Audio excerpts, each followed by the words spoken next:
Hi, this is Ed Nakasone, and welcome to Phase 3 of RC Video Magazine's series on how to fly helicopter. In this series, we will be concentrating on getting you into forward flight and flying the circuit. Before we begin, however, two issues I want to discuss with you at this time before we begin forward flight, and that is ensuring that the gyro is in fact corrected in the proper direction, and also touch on how to correct for improper blade tracking. As far as the gyro is concerned, I want to ensure once everything is set up per manufacturer's instruction that the blade is in fact corrected in the proper direction. Note here that the tail boom is going to your right, but the blade is in fact increasing in pitch in the opposite direction. This is very important to check out prior to getting into an actual hover configuration. As far as blade tracking is concerned, we want to ensure that both blades are in fact flying in the same plane off each other to ensure that the helicopter is in fact flying smoothly. Before we begin, both blades have different colored tip, a black tip and a red tip. This will aid you as far as blade tracking in flight is concerned.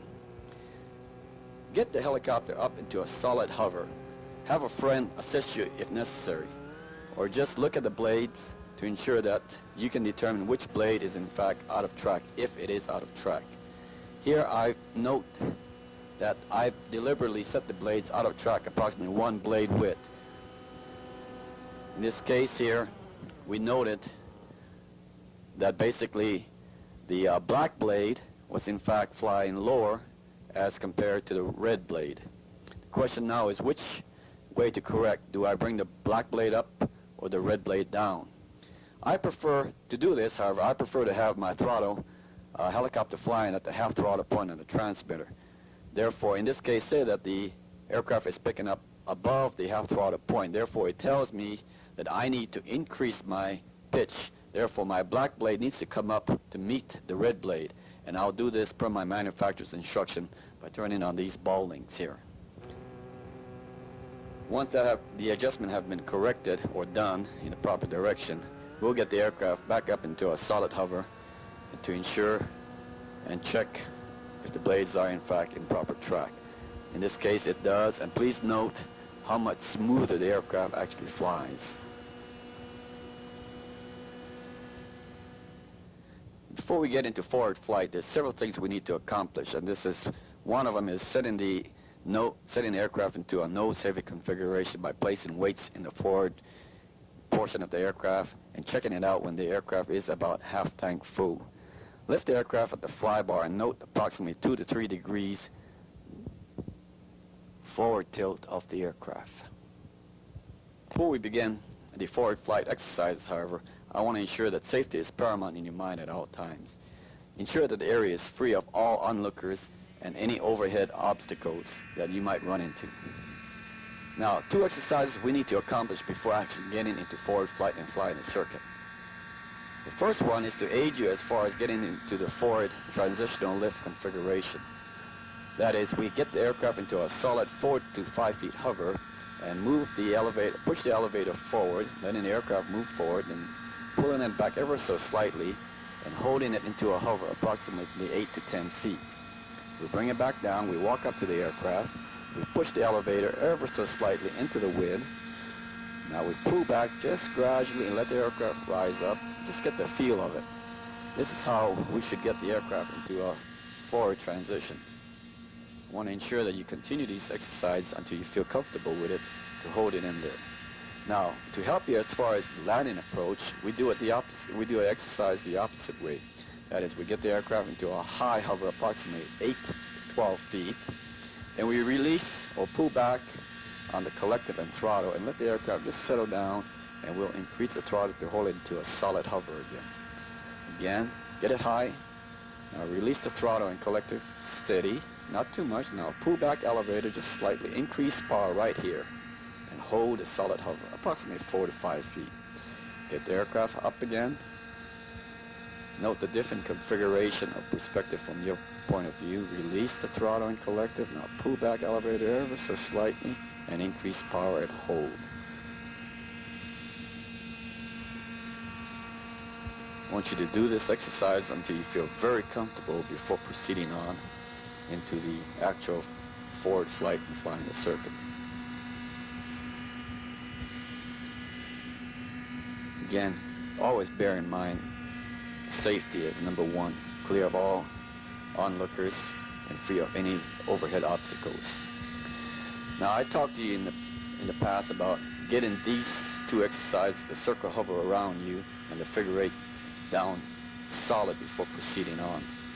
The reason being is the first exercise, as far as getting you into forward flight and flying a circuit, we will begin by flying the circle hover. The attempt here is to ensure that you are comfortable with the aircraft. What we're going to do is get the aircraft flying in the circle hover, but making the circle larger, simultaneously getting the aircraft flying higher. Just getting it around you, flying the circle larger, getting the aircraft higher. Here, you'll note that you have to hold in a little left trim just to keep the aircraft flying around in forward flight. Do this until you feel very comfortable. Make the circle as large as you want to, but being able to control it. The attempt here is get the feel of how the aircraft flies. Now, to set up for the landing approach, all we do is just the opposite way. We'll get the aircraft slowing down into the wind again. Here we go. And we'll make the circle smaller until you're back into the same configuration as the circle hover that you should be very familiar with by now, and set up for a normal landing and bring the aircraft down into a nice soft landing, and above all, rest.